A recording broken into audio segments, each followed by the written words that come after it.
ਵਾਲੇਕਮ ਜੀ। ਅੱਜ ਸਾਡਾ ਪਾਣੀ ਲੱਗਾ ਹੋਇਆ ਹੈ। ਇਹ ਸਾਡੀ ਉਹ ਕਪਾਹ ਹੈ ਜਿਹੜੀ ਕਿ ਮਾਰਚ ਦੀ 1 ਤਾਰੀਖ ਨੂੰ ਕਾਸ਼ਤ ਕੀਤੀ ਸੀ। ਅਗੇਤੀ ਕਪਾਹ ਗੰਦਮ ਤੋਂ ਬਾਅਦ, ਬਲਕਿ ਨਹੀਂ, ਇਹ 10 ਮਾਰਚ ਵਾਲੀ ਹੈ ਤੇ ਮਾਸ਼ਾਅੱਲਾ ਬਿਹਤਰੀਨ ਹੈ। ਦੇਖੋ ਤੁਸੀਂ, ਤੇ ਇਹ ਉਹ ਕਪਾਹ ਹੈ ਜਿਹੜੀ ਕਿ ਅਸੀਂ ਗੰਦਮ ਤੋਂ ਬਾਅਦ ਕਾਸ਼ਤ ਕੀਤੀ ਹੈ। ਤੇ ਅੱਜ ਇਹਨੂੰ ਅਸੀਂ ਪਹਿਲੀ ਖਾਦ ਲਾ ਰਹੇ ਹਾਂ। ਇਹਦੀ ਛਿਦਰਾਈ ਹੋ ਗਈ ਹੈ, ਗਲਾਫਸਾਈਡ ਦਾ ਸਪਰੇਅ ਹੋ ਗਿਆ।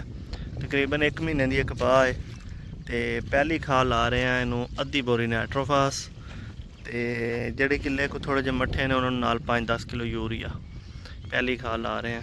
ਇਹ ਸਾਹਮਣੇ ਤੁਸੀਂ ਵੇਖ ਲਓ, ਸਾਡੇ ਮਸਾਲੇ ਆਏ ਪਏ ਨੇ। ਨਾਈਟ੍ਰੋਫਾਸ ਖਾਦ ਹੈ, ਯੂਰੀਆ, ਤੇ ਪਰਲਾ ਕਿਆਰਾ ਪੀਚ ਗਿਆ ਤੇ ਡਰਮ ਵੀ ਖ਼ਤਮ ਹੋ ਗਿਆ। ਹੁਣ ਨਵੇਂ ਕਿਆਰੇ 'ਚ ਪਾਣੀ ਆ ਗਿਆ।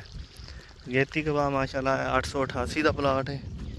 ਤੇ ਇਹ ਵਾਲੀ ਜਿਹੜੀ ਹੈ ਇਹ ਫੋਮੀ ਟ੍ਰਿਪਲ ਜੀ ਨੇ, ਇਹ ਵੀ ਜ਼ਬਰਦਸਤ ਹੈ। ਇਕੱਠੀਆਂ ਹੀ ਬੀਜੀਆਂ ਸਨ ਤੇ 19-20 ਦਾ ਫਰਕ ਹੈ ਫਰੂਟਿੰਗ ਦਾ। ਦੇਖੋ ਚੰਗੀ ਫਰੂਟਿੰਗ ਲੱਗੀ ਹੈ ਇਹਦੇ ਨਾਲ ਵੀ।